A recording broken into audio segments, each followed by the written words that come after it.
Welcome to the SDA Housing Podcast, brought to you by NDIS Property Australia. Before starting this episode, we need to provide a general disclaimer. Information contained in this podcast is general in nature only. It does not take into account the objectives, financial situation, or needs of any particular person. You need to consider your financial situation and needs before making any decisions based on the information in this podcast. And you should consider seeking independent and professional advice for your personal circumstances. All right, let's begin. Hello everybody, my name is Minh and I'm your host for today from NDIS Property Australia, and you're here with Debbie, Grace and Minh from the NDIS Property Australia team here in Tasmania. First time here, and we're representing the SDA Housing Podcast, a show that explains, highlights and guides and brings awareness about all things SDA to the NDIS market. Debbie, Grace, hello. Hello.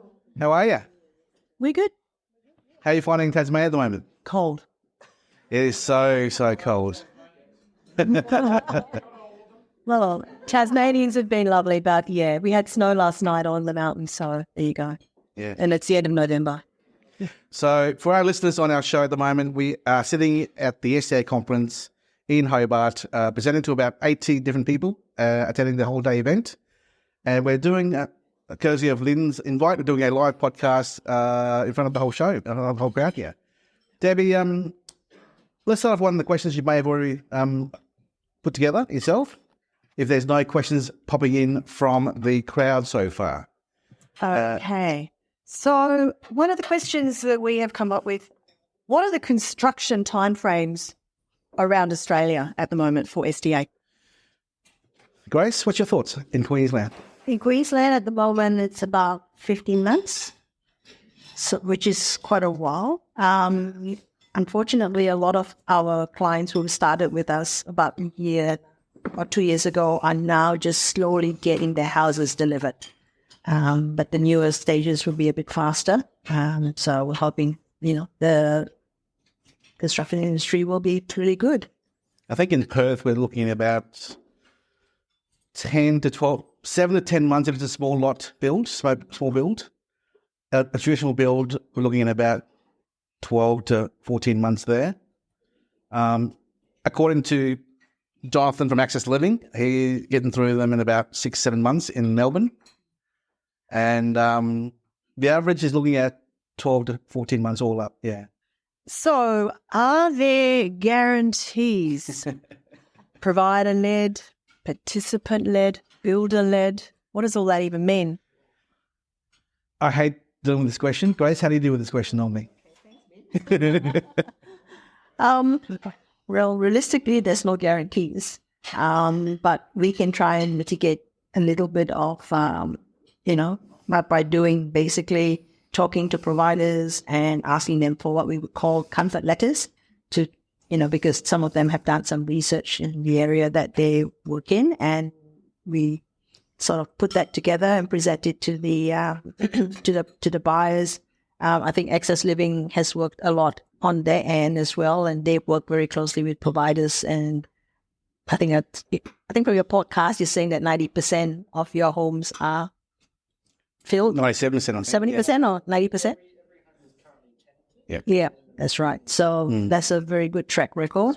And the rest of it, basically, we just once the investor starts the building process, we put them forward to meet up with the SDA providers and work with the SIL providers as well to start finding participants for them at a very early stage. So we don't wait till the end. We give them the opportunity to start looking and working with them as soon as they can to avoid empty houses, basically.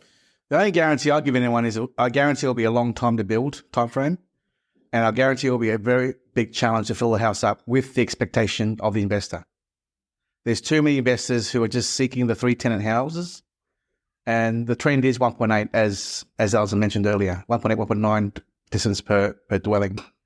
We're seeing a lot of one-resident dwellings in Queensland, for sure. And as the numbers were earlier on the screen with Alison, there's a lot going into Queensland there. And that's obviously because of the low land prices, the build costs in the last 3-4 years now. But we're seeing more of a balance, a rollout of product around Australia as more investors are more aware of the areas like Tasmania, Adelaide, and Western Australia, Perth, particularly. Yeah. Next question. What are the best locations to build in and why? I think there's that question is two different tangents here. The best location to build in is one way to think of it. The other way is where you should be investing in, I think. So, I don't know. Does anyone have any answers to that question? There's no right or wrong answer. Yes, please. Let me bring the mic over to Layla. The best place to build, is that the question? Where the participant is to live. Exactly. That's it. If you can find where the participant wants to live and to build it, you'll have a field house. Unfortunately, everyone asks that question. Developers, builders, investors, mum and dad investors. And unfortunately as well, a lot of investors don't even ask that question. A lot of spruikers out there are promoting stock on the basis of 150 grand rent. It happens everywhere. You all see this. You see this on Facebook and social media. It's just silly. Right? Run. Right? We go across Australia wide and we come across so many builders and so many developers, so many participants, so many providers. And there are a lot of shocking stories out there. There are a lot. My advice to anyone who's listening to this show and also in the crowd here, do not build to minimum standards. Why accept minimum? Think about future-proofing the asset. I was in the networking event about 2 months ago in Perth with Lynn, and I wrote on a napkin and gave it to an assessor. All the things I would do to a dwelling or a house or whatever to make it future-proof. Right? And I'll give you this list right now in front of you all so you hear me. Because no one's doing this. No one. And this is the list. Extra storage space. That's number one. No one does that. Hardly anyone. Number two, courtyards every bedroom, outside of every bedroom. Courtyards. No, hardly anyone does that. Number three, a larger communal bathroom, right, with a hydro tub in there, like an extra large bathroom. I think that's an actual added feature as well. Sensory gardens in the backyard. Too many houses built just to the edge, to the boundary, and this is a yellow lawn in the backyard. That's all there is in the backyard, nothing else. 4, motor vehicles to the dwellings. We've been spending a lot of time the last 3-4 weeks since the Brisbane Disability Expo. There was a Kia, what's the car? Kia, wasn't Staria? Modified to fully accessible. And we've thrown this idea to 5 different providers, and they've all agreed this is the way to go. We're now telling our investors, buy a car for every unit complex, 2 or 3, which we're now putting orders in now. We are. One of our builders in Perth is buying a car as a donation to one of our buyers in Perth, right? Because the question here is, how do you attract the HBS participant? Yes, it's a 4-bed, 4-bath, 2-car house. It's HBS. Great. It means nothing other than that. How do you ensure you bring in participants that you need for your house as an investor or a developer, right? Future-proof it, extra large, enhance it, better inclusions, having a vehicle on site. The vehicle costs 85 grand for a 1 participant, 1 wheelchair and driver. 2 wheelchairs, 2 participants is 90 grand. 14, 15 months to put the order in, modify 2 months extra and then add it into the house. It is possible to add an extra 45 grand a year income to the house dwelling by having an asset like that, which is provided by the investor owner to this.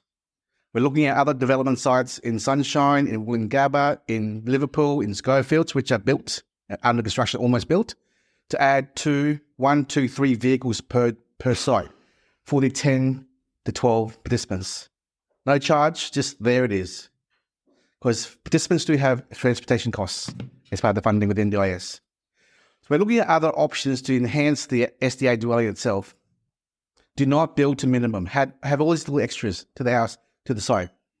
That's my feedback on additional changes. Yes, please. Thanks, Ed. That's very interesting to hear you affect that. And I agree in full with most of what you said, particularly around the additional storage space. One area where I would urge caution is in the therapy path or whatever you're proposing there. And in Australia, we are really careful that we don't up-spec to that unless the participant's occupational therapist has deemed it necessary for the participant's disability. Yes. Because the last thing that any of us want on our hands is some sort of injury or, praise God, not or a fatality even, because we put in something that wasn't prescribed for that case and there's been some sort of tragedy come out. Yep. So anyone listening, I just urge caution on some of that up-speccing that you're doing. You need the allied health professionals to approve it. Totally agree. Again, these are ideas and options to consider as you build a different product around Australia. Right? Robust, HBS, FA, IL. You know, we see the numbers. The stats are 70%, 10%, 10%, 10%. 7% IL, 10% robust, 10% FA, 10% HBS. They're the true breakdown numbers of SDA in the marketplace. However, the pipeline builds are 53% HBS, 29%, 23% FA, 9% robust, and I think it's 20-something% for IL. The pipeline builds are not going towards what it should be. There's not enough. We are very bullish on ILs and robust. Unfortunately, as we all know, the cost of construction to build a dwelling for a one-tenant robust house to get a second person in is very hard. I mean, as I had a meeting with Alison in Melbourne about a month ago, 80% of robust participants only cannot share with anyone else. So 20% of robust participants are able to share. So right now, I have 3 houses, 1 built and 2 under construction now at a factory in Robust in Melbourne. 4-bed, 2-bar, 2-car. Unfortunately, they're realistically going to be only 1-tenant houses. That's okay because that was the worst case scenario anyway. So in the rare event that there is a second participant in the future for Robust, then great, so be it. So there are different investors with different risk profiles, different budgets for different demographics and areas. So we, as a team, we do go across the whole market and we scour with our data and access to builders and developers to build to demand, fit for purpose around Australia. Sometimes a lot of developers come to us with built stock. They want exit. And we'll take it out with our buyers, be a one-line buyer or 10 other individual buyers. The demand is there. I don't want to go on a tangent here, but next question, Debbie or Erin? Yeah, absolutely. You've actually answered the next question on our list, which was how to make your property more appealing to tenants. The next question, what potential challenges might investors face in the coming year or so? Well, the last year, Grace, would you agree that it's been pretty much valuation, finance and construction completions? Absolutely. Those are the 3 things that has actually made it quite difficult. The main thing at the moment now is really interest rate. What we're finding is with the interest rate hike, the numbers of investors coming through are quite slim. But, on the other side of the scale for us, we're getting a lot more people from the corporate side of things, more bulk buyers, more fund managers coming to us saying, hey, we want to buy. What we want you to do is fill the house up and we'll take a flat rate on it and we'll be more interested in that. So that's quite good too. I want to talk about the corporate buyers just for 2 minutes. The bond market, Australian bonds, government bonds, okay? A year ago, the interest rates were 2.5%, 3% rate a year ago. And since then, we've seen like 5 or 6 hikes since then. So when the interest rates were, the rates were whatever it was, the bond market was 4-5%. So the fund managers go in at market cap rate of 8%. So they'll go with the calculation, due diligence, feasibilities, and do the calculations as takeout buyers. Now the interest rates are now 4-5%. The bond rates are 7%-ish. That means you put $1 into the bond market and get a guaranteed 7% return. So why would you invest in an SDA at 6.5 to 8%? Why would you do that? You wouldn't. So their market cap rate now is 9-10%. So their valuation profiling of SDA is now different as from 6 months ago. Right? So takeout buyers, right? And we get a lot of resales here. A lot of resellers come to us, my house is empty. How do I get out of it? How do I recoup my money? Luckily, we had 2 or 3 who are resellers of empty houses in Brisbane, and they wanted premium price. And me and Grace were very surprised what they wanted. They went in at 750, they wanted 1.2 million, and they're getting 1.2 million offers. I was shocked, but they're getting it, right? They're getting it. Desperate buyers want into the market, so they'll pay the premium price. But also because they don't want to wait for build time, because everybody's aware that build time is taking so long. So something is ready, they're happy to pay $200 to $300 premium, $200,000 to $300,000 premium on that to get it ready straight away. So there's a large syndicate in the marketplace. I won't mention their name. It's composed of 30 civil providers and some housing providers in there, and they're acquiring everything they can that's empty because they have discounts in their system of 20 or so providers in one hit as a syndicate. So they're out there acquiring. The fund managers are out there acquiring with their due diligence as well. We try to stress to these developers who are newbies, do not build to minimum standards because you're going to end up with a flawed product model in the future. Let's move on. Next question, if there is one. Yeah. Okay. Bit of a different slanty. What are the demand and stats for Hobart, since we're in Hobart and talking about it specifically today? Debbie, I'll let you answer that. Okay, with my 2 mics. Okay, so I know we've already been through these stats today, but just for the benefit of our listeners on the podcast today, the stats in Tasmania are really still very low. We're looking at a total of 251 enrolled dwellings statewide, and this is based on stats as the NDIA stats as of the 30th of June this year. Existing and legacy 27 in kind, which is a unique component only in Tasmania. That's the state-run old-style disability housing. Only 21 new build dwellings in the entire state, of which we have, and this is interesting, 6 of the new build that are not basic. We have 62 are improved livability, 29 fully accessible, 8 robust, and only 4 are high physical support. That's the enrolled dwellings. We move on to the pipeline dwellings, again based on the NDIA stats. 22 in total, 11 high physical support, so that's 50%. 6 robust, 3 IL, 2 FA. So maybe Tasmania's learned something from the other states, or maybe they just know that there are different makeup of participants here and requirements.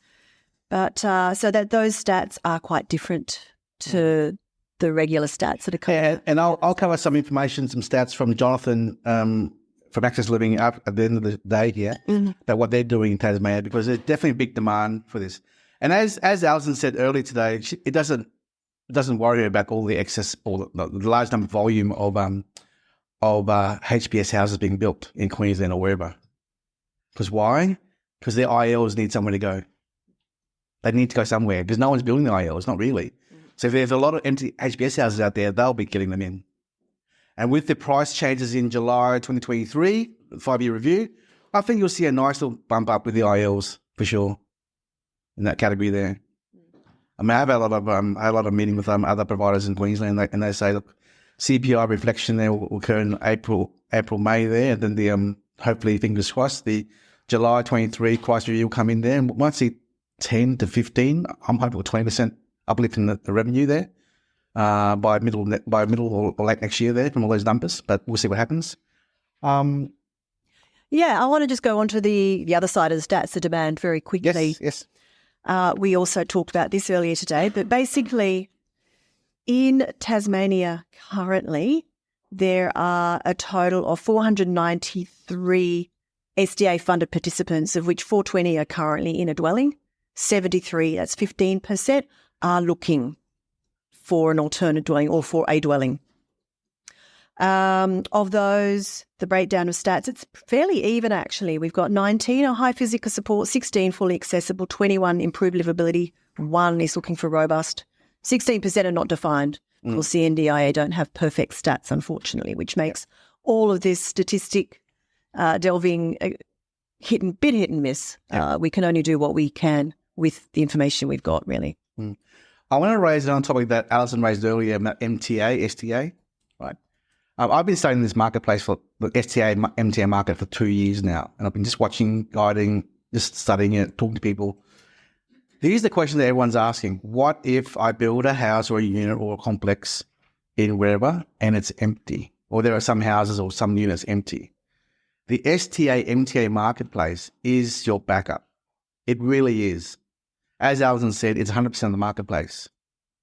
The participants who are in hospitals or in emergency care, they go somewhere, they're going to MTA or STA. The funding is there to look after them. So don't think that it was not HPS, I'm only stuck with IL. There's also other alternatives like the MTA, STA. So 140 bucks a day, right? Think about this. 7 days a week times 140 is how much? 1,000. It's 1,000 a week per room, per participant. You got 3 rooms or 2 rooms, right? Yeah, close enough, yeah.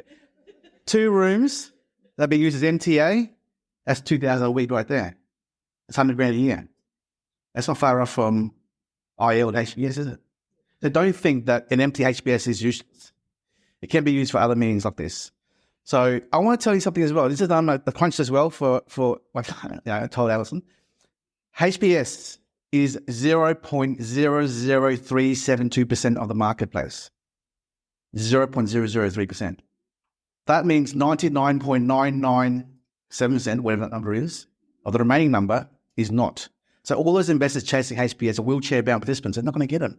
There's not enough to go around. There's just so much being built in there. So just be warned, lower your expectations if you're an investor, because you may not get the ideal perfect investor. Sorry, number. Neither I know this isn't a debate here, but the question, the statistic you've just quoted around HBS, yes, I believe you're taking that across the entire. Yes, correct. Not yes, my bad. Yeah, that's what I meant to say. I was thinking too fast. I'm sorry. Correct. You know me. Yeah, so that's across every. And how did I come up with that? 10% of that 20,000 is 2,000, right? 2,000 HPSs in theory, right? 2,000 of the 555,000. There's your number right there. All right. So if you add the FAs and HPS numbers in theory, that's 0.00372 times 2. It's a very limited number there. But we're glad that there's a lot of HPSs being built because that means there's more stock to fill up with IL participants in the marketplace. Next question, Debbie. Okay, you caught me. Oh no, where's it? Okay, we have. Can we have a show of hands? Knowing what you know about SDA, do you think houses or apartments are more appealing? Houses? Hands up for houses. That's 2/3 of the room. Hands up for units. There's no right or wrong answer. There is no right or wrong answer. Yeah. Yes. It uses choice and control over people. Yeah. And having gone through SDA accommodation. And I think that apartment converts different people and locations at close entities, but then other things do what diversity. For example, New South Wales and Sydney, you can't do house and land. It's just too expensive to buy the land, knock down rebuilds. It's 1.7 million for an old house, knock it down, build a HBS, you're looking at $2.5 million a lot for 100 grand rent. It's sweet. 100 grand on 2.5 million. That's not feasible. So in some parts of Australia, it's not feasible to do house and land or houses. And also because the available land to build these houses are just too far out, away from family, away from infrastructure as well. So that's also another factor. So there is no right or wrong answer, right? It's just it's what they like, their lifestyle they want to live. Yeah. Any more questions? That's it for our questions. Anyone in the audience have a question they'd like to ask? Just an observation and a comment more than anything, but I hear a lot about 2, 3 and 4 bedrooms. As a silk provider, we don't want. I would prefer to have 1 bedroom individual units because you don't have capacity, you don't have compatibility issues, but those units share common support. So that's the model that works from a provider perspective because you get the benefit of the multiple participants and support, but you don't have the capacity issues and therefore you don't have vacancies. And if you as a provider are holding a head lease over, you're paying the rent even if it's empty. Yep. Also, economies of scale, having multiple participants at one location and having the workers there servicing, much more efficiency. There's a lot of talk about the lack of profit margin for silk providers in the marketplace, and we have houses side by side, duplexes, or 6 in one location, having lots of a number of support workers on site. That adds to their profitability of the business. Because if you're not making profit, how do you operate long term? Yeah. Any more questions? Just on approvals, I'm not sure if this is your space, but speaking to a group recently, they say they're now doing quite on scale type of apartment building, and they say, well, we're going to get 10 participants a year. 6 of them aren't actually approved for SDA at the level that they wanted. Yes. Some have got a really good track record of disputing that and getting a resolution. Is that still the case? Most requests aren't, but the result isn't what they actually want, and they have to appeal, or do we feel that the appeals are getting less and less because the approvals are coming in where they're supposed to be? With matter of fact, it's a complex answer, and I'm probably dealing with it in my thought next. Most of the news is positive. So the tangible, this is saying that agriculture decision making and decisions and better resolution matters on the administrative level. So the trend is good, and probably lead more data around that for on another.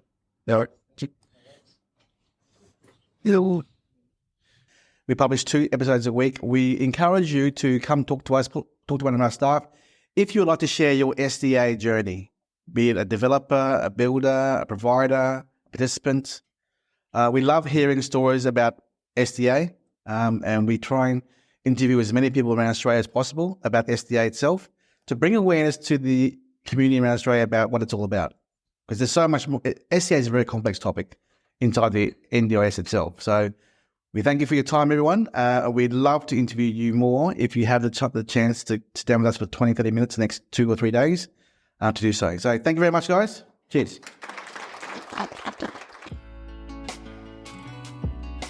We hope you enjoyed this episode. Please make sure you are subscribed and following us so you can keep in the loop with all of our upcoming episodes. We would really appreciate it if you could leave us a 5-star rating, a written review, and to share this podcast with those that could benefit.